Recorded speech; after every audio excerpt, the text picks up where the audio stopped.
Praise the Lord. Ahanbamaktada yengbiriba amasung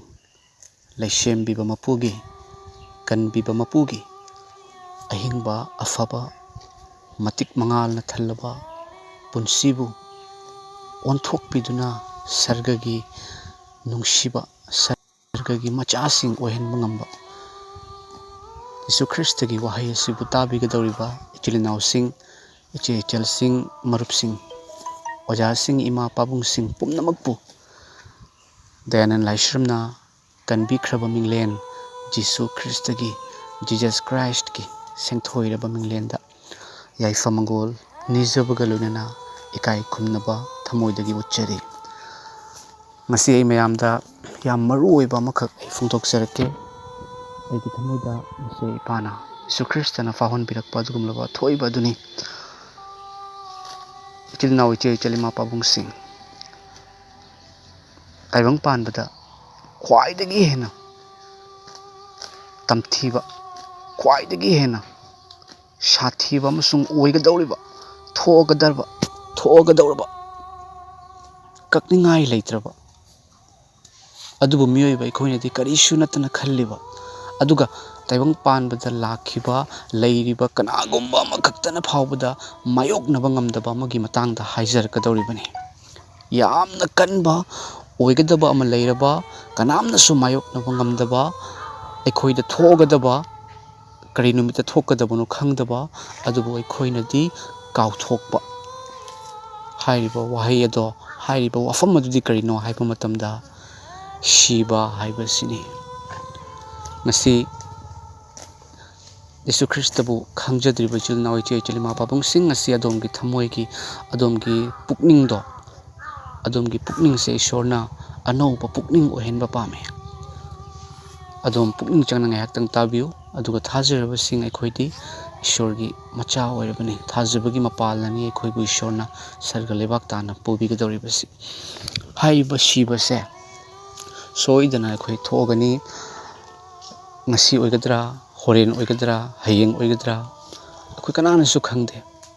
mase thokti thogadabani hairiba shibase kanamtana mayoknaba ngamde taibang panbada lakhiba achumba dharma aise achumbani ko takpiba maichou kaya prophet kaya wa takthokpa kaya nabi kaya lakhi adubu maikhoi aroibada shiki haibadi maikhoi ashibaga mayoknaba ngamde ashibana khudum chankhi adom yengbiu adom research tawraga yengbiu adom Google da search tawraga adom thibiu madudi taibang aikhoi miyoibasidi karisu nate aikhoi miyoibada ishori matik mangal laigi matik mangal chenduna lakraba dharma iramba maichou kaya laini hairamba kaya taibang panbada pokhibasingna hairiba ashibado mayoknaba ngamkhide maikhoi shikhi adubu taibang panbada miyoy amakak lakhi mahakna hai aidi ishorgi masanupani haibadi aise kanbiba mapuni masayani haiduna haiki aduga kari maramgino ishorna taibang panbada laibase ishor haibase mahakna taibang panbada laktuna miyoiba aikhoina tawkhiba aikhogi ida chalakpa papse laisembbiba mapuna taibang panbada poktuna singadabagi maram namase शास्त्रगी Waheeda इख्रबनी मदुदी मियोइबगी पाप मियोइबना तौखिबा ईश्वरगी मायोक्ता लेखिबा पापकी दमक्ता असेंगबा मीगी ई मथौ ताई अदुबु तैबंग पानबदि असेंगबा मी कनासु लेतबा मरमना लैसेमबि मपुना तैबंग पानबदा लाकपगी मथौ ताई मरम अदुननी तोंगान ईश्वरनी हाइबा कया लाइनी हाइबा कया तैबंग पानबदा पोख्रिबसे पाप कोक्पिनबगी दमक्तनी अदुबु पाप कोक्पिनबगी दमक्ता लाखिबा माइचौ सिंगना नबी सिंगना prophet सिंगना हाइरिबा पाप की अतौमल शिबा से मायोकनबा ngamkhide amasung ashibana khudum chanki adubu taibang panbada idi ishorgi masanupani hairamba masayani hairamba mahagase mahakna taibang panbada pokpasidi ateiga manadeba atei nadi akhogi magi mama mapado mayum palaga luhongaga laiminaraga अदुगि मसा मरी मंगागी मतुंग यावरपा अदुगि मचिन मनाव मयाम अमा लेबा अदुगुमना ओय नबी Singh prophet Singh माइचौ Singh से अदुबु हाइरिबा Jisu Krista mahakti magi mama di lay adubu mapase direct lay shembiu mapu aduni Mary haise magi garbhada luhong dringai ta yengbiu luhong dringai ta ishorna punamak sembi bani haibase khoi khangnar bani numit tha thawan michak chingtam mising kangfal hariba ishorna aseng bi laisabi aseng minupi ama khalle pap chendabi machin thiba ngangdabi masa seng na leizabi lanabagi thabak tawdabi adugumba aseng nupi ama khalle max Mary aduga magi garbhada Yesu Krista changeba Swargadut na laga haiba matamda Mary nang na miron gani na sanupa mapokani madi lebak lomba nairoi hen badugi masa kawgani haira ko matamda Mary na hai madu karam no ke dori bano idi luhong dri banu pini adubu sargadut na hai thawai singna nangi nungda sangani aduga nang miron gani haiduna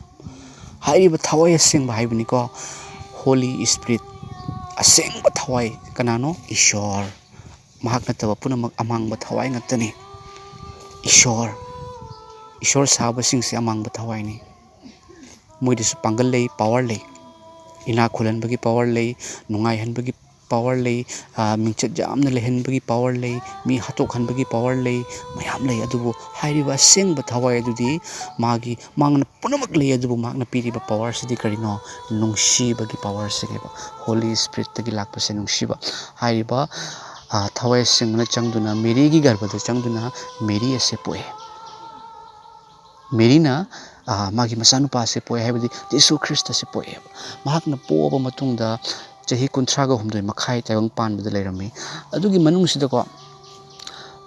Holy Bible na takpiba wahini amasung prithibida khwaidagi hena mising yamba jat pichat aigi magi khangdana lausannaraba mapugi wahini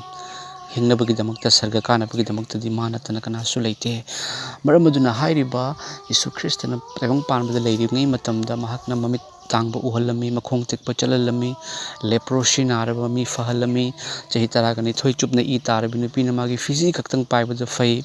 lanmi chamagi mapu amana aigi inai na nakal nama sithaba aigi inai ama leire haiba matamda Yesu Krista na haiki phare ai nangi yumda lake haiba matamda hujiki lanmi chamagi mapu aduna hai madudi nang nahakna pharo haina ta haibada fagani maramdi aisu matik leiba taibang pan bagi ningtho magi manaini lanmi chamagi mapuni haiduna hairku matamda Yesu Krista na hai madudi nangi thajaba se athoibani maramaduna nangi thajabana oiro haiba matamda lanmi chamagi mapu adugi manai do nakal nama sithaba haibadi paralyzed to wonu pa do khudaganu fakiba adagidi Yesu Krista gi sebok singna nga sebok amana nga phaba matamda nga amata fadaba matamda Yesu Krista laga nga mayam ama fahan kiba ising mathakta chatpa nonglei nungsit khamba aduga shiraba mi Yesu Krista na leiringai matamda shiraba mi asibana khudum chanba loina asibana khudum chankiduna adubu Yesu Krista na lakpasidine asibado khongkhara thamba lakpani haibadi pap to loishanba lakpani ba Yesu Krista na lakpa matamdagi yengbiu asiba numit marini shiraba amasung phumlaba Lazarus haise manam namthiraba mido Yesu Krista na thoklo hingalora Lazarus haiba matamda hingatki lukhrabi amagi amatngaiba masanupa shiraba lukhrabi do uba matamda Yesu Krista nungsibana thanbagi maramna mahakna shibagi ku adu soga hai madudi nupa masa hagulu haiba matamda mahak haugatki amasung hairiba Yesu Krista se mahakna lakpadi pap kokpinabagi lakpani mahakna cross ta thangatpase maral leibagi natte aikhoi amasung adomgi maral gi damaktani mahakna khangkhibado maramdi karigino mado leishem bi mapu Ishor gi aningbani planning ni aikoina phangba taragadi aikoi noroki China khangba tare haiduna noroki China aduni Yesu Krista gi mathakta phangan ki base ko maramaduna Yesu Krista na phange amasung pap ke to mal shi base Yesu Krista na shi ki cross ta numit humni phumki aduga ashi babu joy tawduna humni shuba numite hingatle amen ashi babu joy tawduna haibadi ashi bana joy oirambado Yesu Krista na lakpa matamdagidi ashi bado khongkhara thamkhre ashi bagi mathakta Yesu Krista na lakre haibadi miyoibagi pap to Yesu Krista na laukrabne adugi matungda kari oire humni shuba numite hingatle hingat pa matamda ningthona hai Yesu Christ na hairame ba aidi humni suba numite hingat kani haiba matam sida kenogi akhoi ningthau ka tanare adugi di wain yathangi oja sing adugi di farisi sing mekoi mayam tanaraga mana hingat kani haise hingat pra yengo haiduna nung na ngaksellaga manai masen thammaga tawi sangeba adubu swarga dut laga nung ado inthoga sarga mongfam adugi mathakta phamdun leirame hai aduga Yesu Christ hingat ki numini funi tabang pan bada leibirami amuktang da mi chonga dagi henba mi singda amuktang da mi chonga dagi henba mi singda Yesu Christ na uhanki amasung mahakti swarga da changna kaduna thawai sengbo oina amuk tharaki hairiba ahingba Yesu Christ se ashibana khudum chanba ngamde mahakna ashiba bu defeat tawrame khongkha da kari haiki it is finished hojik loire tabiri bechil nawiche chalima pabung sing aigi magi haibase aikoina aigi lamda khaise aigi lam jenabada aigi magi lam haibi yai aigi san haibi yai aigi paisa haibi yai adubu taibang malem lai sembi mapuse mahakti aikoi khakta semde punamak semi maramaduna aikoi gi ishwar hamina se ai khakta gi ishwar aigi jat khatangi ishwar migi jatunda chakhra di khangdaba ishwar natte ishwar se aikoi punamakini mahakti ama khatani sum jamna ishwar leibunate ishwar se ama khaktani ningthau ama khaktang oibagumna leibak ama khaki ningthau ama kap oibagumna taibang malim gi ningthau amani mahak adudi ningthau singi taibang panbagi ningthau singi mu ningthau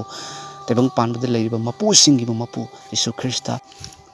yengbiu mahak ase asibana khudum chanma ngamde leishembiba mapu dagi hena chawbase kanano pap hairiba pap to aduga gisu leishembi mapuna chawi shaitan hairiba bhut hairiba adugi makok to aduga gisu leishembi mapuna chawi maramdi mahakna pumna makase sembirakpani maramaduna Jesu Christana hingatpagumna mahakna hai aibu thajaba singna shirabasu hingani aduga Yesu Christ bu asiba singi maraktagi hingathan khiba ishwar gi thawaina ne khoide leiba taragadi ne khoi gi shiba naiba hakchang dasu hingba pibi gani haiduna haibiri haibadi kanagumba ama nare ware kanagumba ama extend tawre Yesu Christ gi aningba nattaba taragadi mahak sihan bangamba kana su yaude jil nawi che jali ma pabung sing maramdi haiba asiba do adudagi Yesu Christ na chawi masina takpasi karino kanamata asibabu joy tawba ngamdaraga Jesu Christ na joy tawba ngamkhibagi Yesu Christ na asibadagi hingatkibagi maramdi Jesu Christ mahak aduni miyoiba singna isingda luptuna chara henduna tungan machugi fi setuna awang ba chingda kaduna thinariba mapudo Yesu Christ ni mahak mi yam nungsina hai aidi lambi adu achumba adu hingba adu aini aigi mapala natana kanamatanasu ipagi mafamda thungba ngamde hairiba Jesu Christ thazubadi ahingba punsi oibani Yesu Christ thazubadi asana thalakani ai hojik siba taragasu ai di sargada chatkani chummi maramdi karigino pap ki maramna norok ta chatkadabani aina ningjariba aina lawsanjariba ipasina ai ki pap lawbi ki amasung aina lawsanjai aina yazare thajadriba adom gi damakta su Jesu Christ na cross ta pangting kibani adom gi pap kokpi khrabani kokpi khiba pap to adom na lawsin bi Jesu Christ da pap kokcheba punsi do adom gi lakani pukning hongo haise pukning hongo Yesu Christ na khoi gi damakta tawkhiba do khango Yesu Christ mahakti amakta ngairaba leishem bi ba mapuni asibabu joy tawba ngambase kana su yaude Jesu Christ natana maramaduna chil nawi che chalima pabung sing sini haibase confirm ni yam tamthini ngai natra kana gumba ma sekna khibase silura kari oini yamna aluba wahangni adubu hairiba aluba wahangse asigine answer se paukum se holy bible khaktana hai kadai chatkani su hai kamai leiruni su hai adom phattaba tawba mi oiramba yai machin thiba namja namtheknaba even adom na mi haluba oiramba yai adubu adom gi maral yazaduna adom kapchaduna thamoidagi Jesu Christ kaubiu adom taibang panbana adom bu wayen khibiyai adubu ishorna di wayen biraroi maramdi wayen gatawa mapuse Jesu Christ aduni adom gi oiraga kari wayen gani Jesu Christ na hai wayen baduni khoi yaura roi thajaba sing ꯊꯥꯒꯠꯆꯔꯤ ꯃꯁꯦ ꯑꯗꯣꯝꯒꯤ life changing ꯑꯣꯏꯕ ꯌꯥꯕ ꯋꯥꯄꯥꯎꯅꯤ ꯏꯄꯥꯅ ꯐꯣꯡꯗꯣꯛꯄꯤꯔꯤꯕꯁꯦ ꯊꯥꯖꯗ꯭ꯔꯤꯕꯁꯤꯡ ꯃꯔꯝꯗꯤ ꯑꯗꯣꯝꯕꯨ ꯏꯁꯣꯔꯅ ꯌꯥꯝ ꯅꯨꯡꯁꯤ ꯑꯩ ꯍꯣꯂꯤ ꯕꯥꯏꯕꯜꯗꯒꯤ ꯏꯁꯣꯔꯒꯤ ꯋꯥꯍꯩ ꯑꯃꯈꯛ ꯄꯥꯔꯛꯀꯦ ꯖꯤꯁꯨꯅ ꯍꯤꯡꯒꯠꯄ ꯖꯤꯁꯨꯅ ꯍꯤꯡꯒꯠꯄꯗꯒꯤ ꯀꯔꯤ ꯂꯥꯛꯏ ꯑꯐꯕ ꯋꯥꯄꯥꯎ ꯂꯥꯛꯏ ꯑꯐꯕ ꯋꯥꯄꯥꯎ ꯁꯜꯂꯨ ꯍꯥꯏꯕꯁꯤ ꯖꯤꯁꯨ ꯈ꯭ꯔꯤꯁꯇ ꯈꯛꯇꯅ ꯍꯥꯏ ꯃꯔꯝꯗꯤ ꯑꯇꯩꯗ ꯑꯐꯕ ꯋꯥꯄꯥꯎ ꯌꯥꯎꯗꯦ ꯁꯤꯗꯨꯅ ꯐꯨꯝꯗꯨꯅ ꯍꯤꯡꯒꯠꯄ ꯌꯥꯎꯗꯦ ꯃꯔꯝ ꯑꯗꯨꯅ ꯑꯐꯕ ꯋꯥꯄꯥꯎ ꯌꯥꯎꯗꯦ ꯑꯐꯕ ꯋꯥꯄꯥꯎ ꯌꯥꯎꯗ꯭ꯔꯒꯗꯤ ꯀꯔꯤ ꯋꯥꯄꯥꯎ ꯂꯥꯛꯀꯅꯤ ꯖꯤꯁꯨ ꯈ꯭ꯔꯤꯁꯇꯗꯒꯤ ꯅꯠꯇꯕ ꯋꯥꯄꯥꯎꯁꯤ ꯌꯦꯡꯕꯤꯌꯨ ꯑꯀꯤꯕ ꯋꯥꯄꯥꯎ ꯗꯤꯃꯥꯟ ꯇꯧꯕ ꯋꯥꯄꯥꯎ ꯁꯥꯎꯍꯟꯕ ꯋꯥꯄꯥꯎ ꯂꯥꯡꯇꯛꯅꯍꯟꯕ ꯋꯥꯄꯥꯎ ꯂꯥꯛꯀꯅꯤ ꯑꯗꯨꯕꯨ ꯖꯤꯁꯨ ꯈ꯭ꯔꯤꯁꯇꯗꯒꯤ ꯀꯔꯤ ꯂꯥꯛꯏ ꯑꯐꯕ ꯋꯥꯄꯥꯎ ꯍꯥꯏꯕꯗꯤ ꯒꯨꯗ ꯅ꯭ꯌꯨꯁ ꯕꯦꯗ ꯅ꯭ꯌꯨꯁ ꯅꯠꯇꯦ ꯅꯪ ꯍꯥꯠꯇꯣꯛꯑꯅꯤ ꯅꯪ ꯑꯗꯨ ꯀꯠꯂꯨ ꯍꯥꯏꯕꯗꯨꯅ ꯅꯠꯇꯦ ꯅꯪꯕꯨ ꯀꯟꯕꯤꯔꯦ ꯑꯩꯅ ꯅꯪꯕꯨ ꯌꯥꯝ ꯅꯨꯡꯁꯤ ꯅꯪꯒꯤ ꯄꯥꯞ ꯀꯣꯛꯄꯤꯈ꯭ꯔꯕꯅꯤ ꯑꯩꯕꯨ ꯊꯥꯖꯕ ꯃꯇꯝꯗ ꯃꯥꯡꯗꯗꯨꯅ ꯂꯣꯝꯕ ꯅꯥꯏꯗꯕ ꯍꯤꯡꯕ ꯄꯨꯟꯁꯤ ꯐꯪꯒꯅꯤ ꯒꯨꯗ ꯅ꯭ꯌꯨꯁ ꯀꯅꯥꯗꯒꯤ ꯂꯥꯛꯏ ꯖꯤꯁꯨ ꯈ꯭ꯔꯤꯁꯇ ꯈꯛꯇꯗꯒꯤ ꯂꯥꯛꯏ ꯃꯔꯝ ꯑꯗꯨꯅ ꯖꯤꯁꯨ ꯈ꯭ꯔꯤꯁꯇ ꯈꯛꯇꯕꯨ ꯑꯩꯈꯣꯏ ꯊꯥꯒꯠꯃꯤꯟꯅꯁꯤ ꯀꯔꯤ ꯅꯨꯃꯤꯠꯇ ꯀꯔꯤ ꯑꯣꯏꯅꯤ ꯈꯪꯗ꯭ꯔꯕ ꯃꯇꯝ ꯑꯁꯤꯗ ꯑꯩꯈꯣꯏ ꯍꯤꯡꯉꯤꯉꯩꯒꯤ ꯃꯇꯨꯡꯗꯒꯤ ꯊꯦꯡꯅꯒꯗꯧꯕꯗꯣ ꯃꯁꯤꯗꯒꯤ ꯑꯩꯈꯣꯏ ꯁꯦꯝ ꯁꯥꯗꯨꯅ ꯂꯩꯃꯤꯟꯅꯔꯁꯤ ꯊꯥꯒꯠꯆꯔꯤ ꯍꯤꯡꯕꯤꯌꯨ ꯑꯩ ꯃꯦꯊ꯭ꯌꯨꯗꯒꯤ ꯐꯣꯡꯗꯣꯛꯆꯔꯛꯀꯦ ꯃꯦꯊ꯭ꯌꯨꯒꯤ ꯆꯦꯞꯇꯔ 19ꯒꯤ 1ꯗꯒꯤ ꯍꯧꯔꯒ 15 ꯁꯤ ꯄꯥꯊꯣꯛꯆꯔꯛꯀꯦ ꯖꯤꯁꯨꯅ ꯍꯤꯡꯒꯠꯄ ꯑꯃꯩꯁꯨꯡ ꯄꯣꯊꯥꯕ ꯅꯨꯃꯤꯠ ꯂꯣꯏꯔꯝꯗꯥꯏꯗ ꯆꯌꯣꯜꯒꯤ ꯑꯍꯥꯟꯕ ꯅꯨꯃꯤꯠ ꯍꯧꯔꯝꯗꯥꯏꯗ ꯃꯒꯗꯥꯂꯤꯅꯤ ꯃꯦꯔꯤꯌꯝ ꯑꯃꯁꯨꯡ ꯑꯇꯣꯞꯄ ꯃꯦꯔꯤꯌꯝ ꯑꯗꯨꯅ ꯃꯣꯡꯐꯝ ꯑꯗꯨ ꯌꯦꯡꯅꯕ ꯂꯥꯛꯂꯦ ꯑꯃꯁꯨꯡ ꯌꯦꯡꯉꯨ ꯌꯥꯝꯅ ꯌꯨꯋꯥꯔ ꯍꯥꯔꯦ ꯃꯔꯝꯗꯤ ꯄ꯭ꯔꯚꯨꯒꯤ ꯗꯨꯠ ꯀꯨꯝꯊꯔꯛꯇꯨꯅ ꯁ꯭ꯋꯔꯒꯗꯒꯤ ꯀꯨꯝꯊꯔꯛꯇꯨꯅ ꯅꯛꯅ ꯂꯦꯡꯁꯤꯜꯂꯛꯇꯨꯅ ꯅꯨꯡ ꯑꯗꯨ ꯑꯣꯟꯊꯣꯛꯂꯒ ꯃꯊꯛ ꯑꯗꯨꯗ ꯐꯝꯂꯦ ꯃꯍꯥꯛꯀꯤ ꯃꯥꯏꯊꯣꯡ ꯅꯣꯡꯊꯥꯡ ꯀꯨꯞꯄꯒꯨꯝ ꯑꯣꯏꯔꯝꯃꯤ ꯑꯗꯨꯒ ꯃꯍꯥꯛꯀꯤ ꯃꯐꯤ ꯃꯔꯣꯟ ꯎꯟꯒꯨꯝ ꯉꯧꯔꯝꯃꯤ ꯑꯃꯁꯨꯡ ꯁꯪꯂꯤꯕꯁꯤꯡ ꯑꯗꯨꯅ ꯃꯍꯥꯛꯄꯨ ꯀꯤꯕꯒꯤ ꯃꯔꯝꯅ ꯅꯤꯛꯂꯗꯨꯅ ꯑꯁꯤꯕ ꯃꯤꯁꯤꯡꯒꯨꯝ ꯑꯣꯏꯔꯛꯂꯦ ꯃꯗꯨꯗ ꯁ꯭ꯋꯔꯒꯗꯨꯠ ꯑꯗꯨꯅ ꯅꯨꯄꯤꯁꯤꯡ ꯑꯗꯨꯗ ꯈꯨꯝꯂꯛꯏ ꯅꯈꯣꯏ ꯀꯤꯒꯅꯨ ꯃꯔꯝꯗꯤ ꯀ꯭ꯔꯣꯁꯇ ꯍꯥꯠꯈꯤꯕ ꯖꯤꯁꯨ ꯑꯗꯨꯕꯨ ꯅꯈꯣꯏꯅ ꯊꯤ ꯍꯥꯏꯕ ꯑꯩꯅ ꯈꯪꯉꯤ ꯏꯕꯨꯡꯉꯣ ꯑꯁꯤꯗ ꯂꯩꯇ꯭ꯔꯦ ꯃꯔꯝꯗꯤ ꯏꯕꯨꯡꯉꯣꯅ ꯍꯥꯏꯈꯤꯕꯒꯨꯝꯅ ꯍꯤꯡꯒꯠꯄꯤꯈ꯭ꯔꯦ ꯂꯥꯛꯎ ꯏꯕꯨꯡꯉꯣꯕꯨ ꯊꯝꯂꯝꯕ ꯃꯐꯝ ꯑꯗꯨ ꯌꯦꯡꯖꯧ ꯑꯗꯨꯒ ꯊꯨꯅ ꯆꯠꯈꯤꯗꯨꯅ ꯏꯕꯨꯡꯉꯣꯒꯤ ꯁꯦꯕꯣꯛꯁꯤꯡꯗ ꯇꯥꯛꯄꯤꯔꯨ ꯏꯕꯨꯡꯉꯣꯗꯤ ꯑꯁꯤꯕꯁꯤꯡꯒꯤ ꯃꯔꯛꯇꯒꯤ ꯍꯤꯡꯒꯠꯄꯤꯈ꯭ꯔꯦ ꯑꯃꯁꯨꯡ ꯌꯦꯡꯉꯨ ꯏꯕꯨꯡꯉꯣꯅ ꯅꯈꯣꯏꯗꯒꯤ ꯍꯥꯟꯅ ꯒꯂꯤꯜꯗ ꯂꯦꯡꯒꯗꯧꯔꯤ ꯃꯐꯝ ꯑꯗꯨꯗ ꯅꯈꯣꯏꯅ ꯏꯕꯨꯡꯉꯣꯕꯨ ꯎꯒꯅꯤ ꯌꯦꯡꯉꯨ ꯑꯩꯅ ꯅꯈꯣꯏꯗ ꯇꯥꯛꯄꯤꯔꯦ ꯑꯃꯍꯤꯛꯁꯨꯡ ꯃꯈꯣꯏꯅ ꯀꯤꯕ ꯑꯃꯁꯨꯡ ꯌꯥꯝꯅ ꯍꯔꯥꯎꯕꯒ ꯂꯣꯏꯅꯅ ꯃꯣꯡꯐꯝ ꯑꯗꯨꯗꯒꯤ ꯊꯨꯅ ꯆꯠꯈꯤꯗꯨꯅ ꯏꯕꯨꯡꯉꯣꯒꯤ ꯁꯦꯕꯣꯛꯁꯤꯡꯗ ꯇꯥꯛꯅꯅꯕ ꯆꯦꯟꯈ꯭ꯔꯦ ꯑꯗꯨꯒ ꯌꯦꯡꯉꯨ ꯖꯤꯁꯨꯅ ꯃꯈꯣꯏꯕꯨ ꯑꯣꯛꯅꯗꯨꯅ ꯍꯥꯏ ꯌꯥꯏꯐꯧ ꯑꯃꯁꯨꯡ ꯅꯈꯣꯏꯅ ꯅꯛꯁꯤꯜꯂꯛꯂꯒ ꯏꯕꯨꯡꯉꯣꯒꯤ ꯈꯣꯡ ꯄꯥꯏꯗꯨꯅ ꯈꯨꯔꯨꯝꯖꯔꯦ ꯃꯇꯝ ꯑꯗꯨꯗ ꯖꯤꯁꯨꯅ ꯃꯈꯣꯏꯗ ꯍꯥꯏ ꯀꯤꯒꯅꯨ ꯆꯠꯂꯨ ꯑꯩꯒꯤ ꯏꯆꯤꯜ ꯏꯅꯥꯎꯁꯤꯡꯕꯨ ꯒꯂꯤꯜꯗ ꯆꯠꯅꯕ ꯇꯥꯛꯄꯤꯔꯨ ꯑꯗꯨꯒ ꯃꯈꯣꯏꯅ ꯃꯐꯝ ꯑꯗꯨꯗ ꯑꯩꯕꯨ ꯎꯒꯅꯤ ꯃꯈꯣꯏꯅ ꯆꯠꯂꯤꯉꯩꯗ ꯌꯦꯡꯉꯨ ꯁꯪꯂꯤꯕ ꯃꯤꯁꯤꯡ ꯑꯗꯨꯗꯒꯤ ꯈꯔꯅ ꯁꯍꯔꯗ ꯂꯥꯛꯇꯨꯅ ꯊꯣꯛꯈꯤꯕ ꯄꯨꯝꯅꯃꯛ ꯑꯗꯨ ꯑꯊꯣꯏꯕ ꯄꯨꯔꯣꯍꯤꯠꯁꯤꯡꯗ ꯇꯝꯂꯦ ꯑꯃꯁꯨꯡ ꯃꯈꯣꯏꯅ ꯑꯍꯜ ꯂꯃꯟꯁꯤꯡꯒ ꯇꯥꯟꯅꯗꯨꯅ ꯋꯥ ꯇꯥꯟꯅꯔꯒ ꯂꯥꯟꯃꯤꯁꯤꯡ ꯑꯗꯨꯗ ꯁꯦꯜ ꯌꯥꯝꯅ ꯄꯤꯗꯨꯅ ꯍꯥꯏ ꯃꯤꯒꯤ ꯁꯦꯕꯣꯛꯁꯤꯡꯅ ꯑꯍꯤꯡꯗ ꯂꯥꯛꯇꯨꯅ ꯃꯥꯒꯤ ꯁꯦꯕꯣꯛꯁꯤꯡꯅ ꯑꯍꯤꯡꯗ ꯂꯥꯛꯇꯨꯅ ꯑꯩꯈꯣꯏꯅ ꯇꯨꯝꯂꯤꯉꯩꯗ ꯃꯥꯕꯨ ꯍꯨꯗꯣꯛꯈ꯭ꯔꯦ ꯍꯥꯏꯗꯨꯅ ꯅꯈꯣꯏꯅ ꯍꯥꯏꯌꯨ ꯑꯃꯁꯨꯡ ꯃꯁꯤ ꯂꯩꯕꯥꯛ ꯉꯥꯛꯄꯒꯤ ꯃꯅꯥꯀꯣꯡꯗ ꯌꯧꯔꯒꯗꯤ ꯑꯩꯈꯣꯏꯅ ꯃꯍꯥꯛꯄꯨ ꯊꯦꯝꯂꯒ ꯅꯈꯣꯏꯕꯨ ꯀꯔꯤꯁꯨ ꯇꯧꯍꯜꯂꯣꯏ ꯑꯁꯨꯝꯅ ꯃꯈꯣꯏꯅ ꯁꯦꯜ ꯑꯗꯨ ꯂꯧꯔꯒ ꯃꯈꯣꯏꯕꯨ ꯇꯝꯕꯤꯈꯤꯕꯒꯨꯝꯅ ꯇꯧꯔꯦ ꯑꯃꯁꯨꯡ ꯍꯥꯏꯔꯤꯕ ꯑꯗꯨ ꯌꯍꯨꯗꯤꯁꯤꯡꯒꯤ ꯃꯔꯛꯇ ꯍꯧꯖꯤꯛ ꯐꯥꯎꯕ ꯁꯟꯗꯣꯛꯂꯤ ꯑꯥꯃꯦꯟ ꯏꯆꯤꯜ ꯏꯆꯦ ꯏꯃꯥ ꯄꯥꯕꯨꯡꯁꯤꯡ ꯌꯦꯡꯉꯣꯕ ꯌꯤꯁꯨ ꯈ꯭ꯔꯤꯁꯇꯅ ꯍꯤꯡꯒꯠꯈ꯭ꯔꯦꯗꯅ ꯁ꯭ꯋꯔꯒꯗꯨꯠꯅ ꯂꯥꯛꯑꯦ ꯑꯃꯁꯨꯡ ꯁꯪꯂꯤꯕ ꯂꯥꯟꯃꯤꯁꯤꯡ ꯑꯗꯣ ꯃꯈꯣꯏ ꯑꯁꯤꯕ ꯃꯤꯁꯤꯡ ꯑꯣꯏꯔꯦ ꯑꯃꯁꯨꯡ ꯍꯥꯏꯔꯤꯕ ꯂꯥꯟꯃꯤꯁꯤꯡꯗꯨꯅ ꯆꯠꯂꯒ ꯍꯥꯏꯕ ꯃꯇꯝꯗ ꯋꯥꯌꯦꯜ ꯖꯥꯊꯪꯒꯤ ꯑꯣꯖꯥꯁꯤꯡ ꯒꯨꯔꯨꯁꯤꯡꯗ ꯍꯥꯏꯕ ꯃꯇꯝꯗ ꯍꯥꯏꯔꯤꯕ ꯋꯥꯌꯦꯜ ꯖꯥꯊꯪꯒꯤ ꯑꯣꯖꯥꯁꯤꯡ ꯒꯨꯔꯨꯁꯤꯡꯗꯨꯅ ꯀꯔꯤ ꯍꯥꯏꯔꯤꯕ ꯅꯈꯣꯏ ꯅꯤꯡꯊꯧꯗ ꯍꯥꯏꯔꯨꯒꯅꯨ ꯅꯤꯡꯊꯧꯗ ꯍꯥꯏꯕ ꯇꯥꯔꯒꯗꯤꯅꯦ ꯑꯩꯈꯣꯏꯒꯤ ꯙꯔꯃꯁꯦ ꯃꯥꯡ ꯇꯥꯔꯦ ꯑꯩꯈꯣꯏꯅ ꯅꯤꯡꯉꯤꯁꯦ ꯌꯥꯔꯔꯣꯏ ꯌꯦꯡꯉꯨ ꯐꯠꯇꯕꯒꯤ ꯋꯥꯈꯜ ꯅꯠꯇ꯭ꯔꯥ ꯏꯁꯣꯔ ꯍꯥꯏꯗꯣ ꯐꯪꯉ ꯐꯥꯎꯕꯗ ꯏꯁꯣꯔꯗꯨ ꯂꯧꯅꯤꯡꯗ꯭ꯔꯦ ꯏꯁꯣꯔ ꯍꯥꯏꯅ ꯊꯤꯕꯗꯣ ꯊꯣꯛꯂꯛꯑ ꯐꯥꯎꯕꯗ ꯂꯧꯁꯟꯗ꯭ꯔꯦꯕ ꯄꯩꯁꯥ ꯌꯥꯝ ꯄꯤꯔꯒ ꯍꯥꯏꯈ꯭ꯔꯦ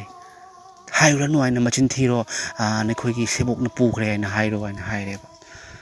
Maram aduna ngasi phawa yengo aduk chamna miraibado ishor ura phawada miraibado ngasi phawada Jehudi singi marakta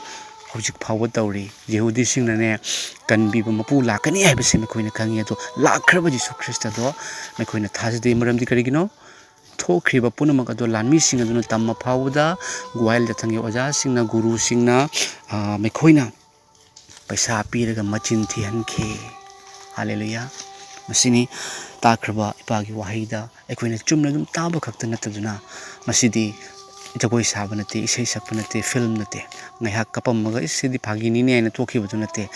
adomgi thawai hingba yaba wahaini khanba khakta nataduna lausinbiu Yesu Christna adombu pangbigani adom papi oiraroi ngasidagi dharma chenbo oigani thajubiu Yesu Christa prithibida khwaidagi hena mising yamlaba mioi singna aigi magi khandaduna aigi thawai hingnabagi damakta amasung aigi thawai hingnabagi damakta Jesu lausanjaraga aigi nupi aigi chasing aigi ima iche inau sing maikoina su khangba yanaba Jesu Christagi aphaba wapaudo phongdok chabase ishor gi thaurangni aigi itik igun leiduna aina haidok chaba ngambagi pangal yaujade adubu Jesu Christ do aingonda loina bibagi maramna haibadi mahakna phongdok hanbibagi maramna aina phongdok sabani aidi karisu nate adombo chap manei aidi pham paijaba nate aingonda matik amata su leijade adubu aibu Jesu Christna ashibadagi kanbiki maramaduna aina leiba ngamdaduna phongdok sabani Jesu nungsibani haiba aina khangjare mahakna punamak phunungsi haiba khangjare aigi damakta mahak ekhogi damakta mahak siduna phumduna hingatke mahak puthajaba mahak aduna lomba naidaba sarga phangani khangjabagi maramna ipana phongdok pirakpagi maramna aina phongdok sabani takhraba punamaki mathakta Yesu Christna lomba naidaba hingbado pinabiba oirasanu thaujan marang kaina haithabiba oirasanu Yesu Christagi sengthoyaba minglena Amen.